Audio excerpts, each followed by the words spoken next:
first question.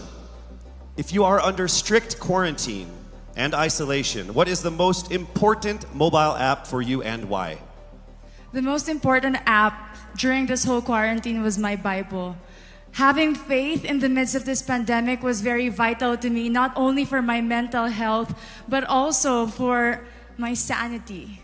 It got me through the toughest of times. I was able to get through others through the toughest of times, and it kept me centered, and it kept me grounded. And that's the most important thing that I would need in a pandemic.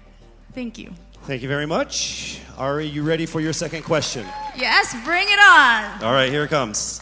This pandemic has made clear our priorities, essential and non-essential. Where do pageants stand in this time of crisis? Time starts now.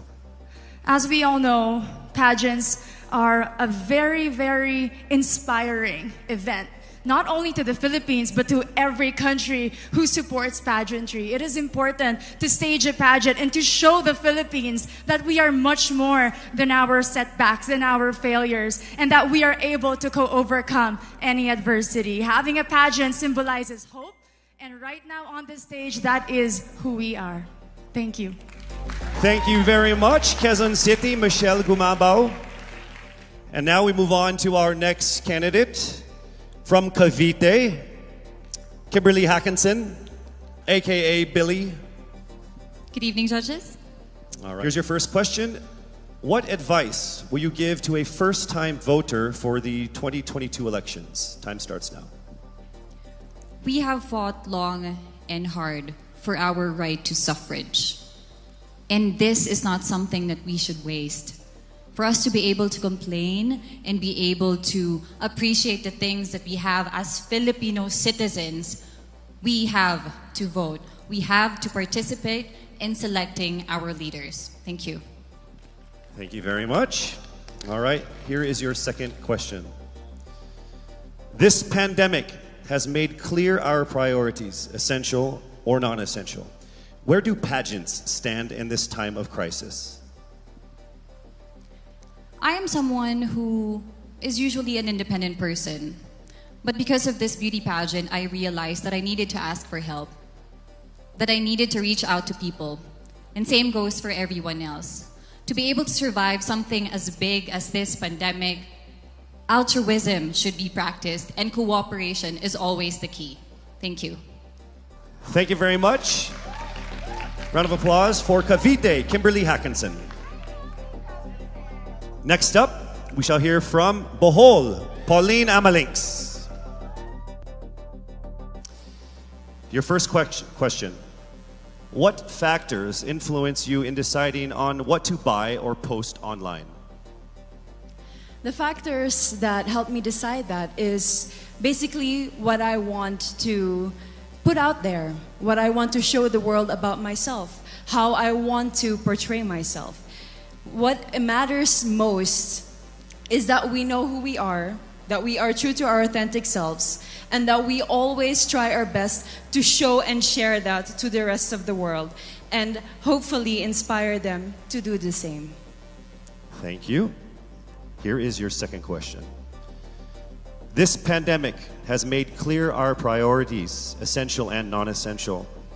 Where do pageants stand in this time of crisis? Go. I think pageants are now an amazing platform to show that not all our dreams are canceled. They're just put on hold. And for us, we're lucky that we're still able to make this one dream come true, to stand here, to spread hope, to rally people together in action and conversation, and spark change. And together, I'm sure, we can make a positive impact out there on this stage. That is the essence of beauty pageants in the time of the pandemic. Thank you very much, ladies and gentlemen. Bohol, Pauline Amalinks.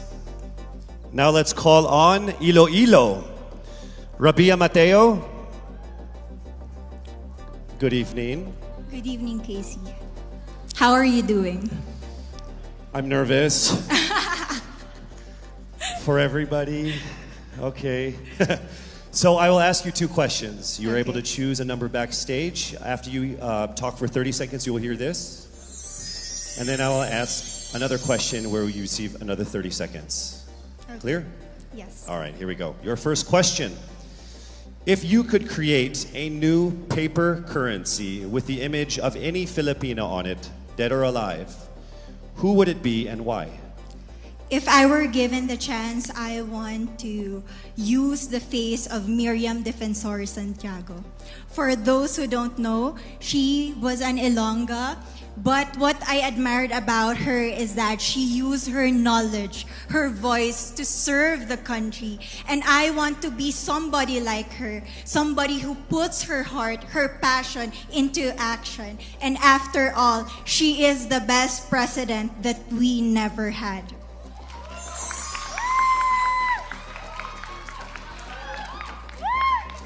Okay, it's time for your second question. This pandemic has made clear our priorities, essential or non-essential. Where do pageants stand in this time of crisis? As a candidate, I know I'm not just the face of Iloilo City, but I am here carrying hope and as a symbol of light in the darkest times. And as of the moment, I want to help my community. I want to use my strength to make an impact. And that is the essence of beauty pageant. It gives us the power to make a difference. Well said, Iloilo. Rabia Mateo. All right, now we call on our final contestant. Parañaque, Maria Isabella Ismael. Your first question. To a child who has never seen a pageant, how would you describe a beauty queen? I would tell that child that a beauty queen is somebody who is, first and foremost, a human being. She's somebody that is proud of who she is, but most importantly, she is somebody that brings hope. When she wears that crown on her head, it's not just because she's the most beautiful girl in the room, but it's because she's the woman who inspires hope. She's the woman who inspires love and productivity and somebody being authentic. And a beauty queen is somebody that we should always look up to. Thank you. Time for your second question. This pandemic has made clear our priorities, essential or non-essential. Where do pageants stand in a time of crisis? In my experience with the pandemic and being in one of the most prestigious pageants in the Philippines, I've realized that pageants are something that can give Filipinos hope, and it's something that can give Filipinos something to look forward to. It's something that we as Filipinos, as a pageant-loving nation, it's something that we're so proud of. It's something that gives us life. And that's the relevance of what a pageant is. We help each other out, we help other people, and we help ourselves grow.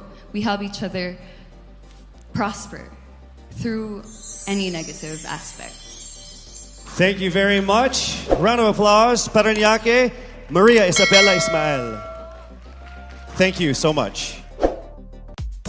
And that concludes the final phase of what must have been the longest journey of our candidates in any local pageant, actually in any pageant in the history of pageants. Over 8 months since their red carpet media presentation in February, leaving only these 5 confident, beautiful Miss South Africa 2020 Top 5. Congratulations once again to our girls, Tato, Melissa, Lebogang, Natasha, and Shurupadso.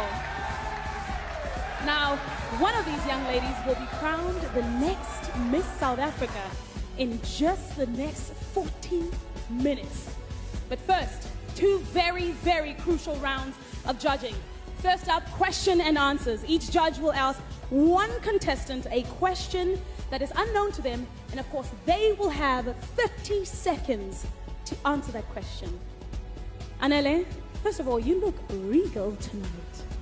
Over to you, and I'm going to call you, Tato. The spotlight is yours.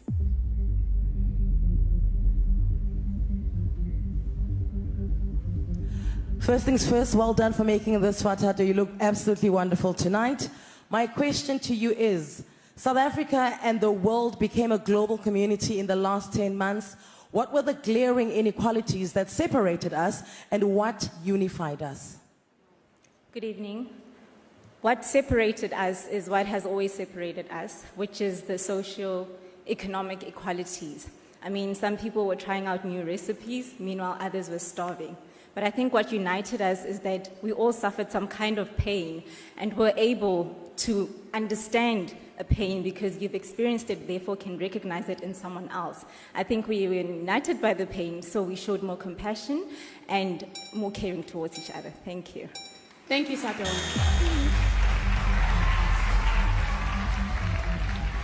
Next up, I'm going to call Melissa, and I'm handing her over to you, Leandy. Sure. Doesn't she look amazing, everyone? Lady in red. Melissa, congratulations. A terrible pandemic hit the world this year. What advice would you give to someone who had to close their business because of it? One thing I've come to understand is that people with small businesses treat them like they're babies. It's something they've worked very hard for, and it's not us to just say, oh no, you can just easily move on and build up again. I believe that anyone needs to take the time to mourn and to respect that and build up again once they're ready. As a person, all my job is to do is just to encourage them and just make sure that they have the strength to start all over again. Thank you. Thank you, Melissa. Your time has come, Lebogang. And of course, Peggy Sue, over to you. Hello, Lebogang. You look absolutely beautiful, and congratulations to making it to the top 5. Thank you. In addition to the wealth divide, the COVID-19 pandemic has strongly highlighted the digital divide. What advice to our government, corporates, and individuals would you give to narrow this divide? I think we live in an age where information and knowledge is used to judge people. And it's sad that we live in a country that has always struggled to give infrastructure and access to quality education. But I believe that there is efforts being made to making sure that access to digital devices and data is given to people. But I would also add that maybe we should focus also on creating educational systems. Thank you, Lebogang. Natasha, the moment is yours. Over to you, Kim. Good evening, Natasha. You look amazing this evening, and you should be so proud of yourself for making it this far. On March the 27th, our country went to a full lockdown, leaving South Africans feeling deeply insecure, uncertain, and afraid. When things become challenging in your life, tell me about the internal space or place where you go to steady yourself. As a business owner, I know how many lives have been impacted through COVID-19. And as it is actually Mental Health Awareness Month, I think it's very, very important to take care of your mental health. What I would personally do is spend time with family and friends. Revert back and see what you still have left, and not only look at what you lost. Thank you. Thank you, Natasha. And last but certainly not least, Shudufatso, and over to you, Zozi. Hi, Shudu. How are you feeling? I feel excited. Well, congratulations on making it this far. You've been doing an incredible job. My question for you is, in the past year, we've witnessed a global wave of mass demonstrations against gender-based violence and the Black Lives Matter movement. If you could mobilize a group of people, what movement would you mobilize and why? I would call my movement the mindful movement. Suicide is one of the leading causes of death between people aged 15 and 29.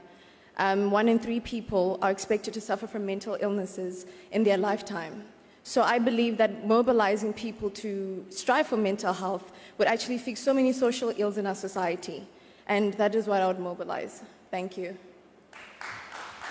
Thank you, Shudufatso. And there we go. The first round of questions is over, and congratulations to all 5 who were so smart, so articulate, and so very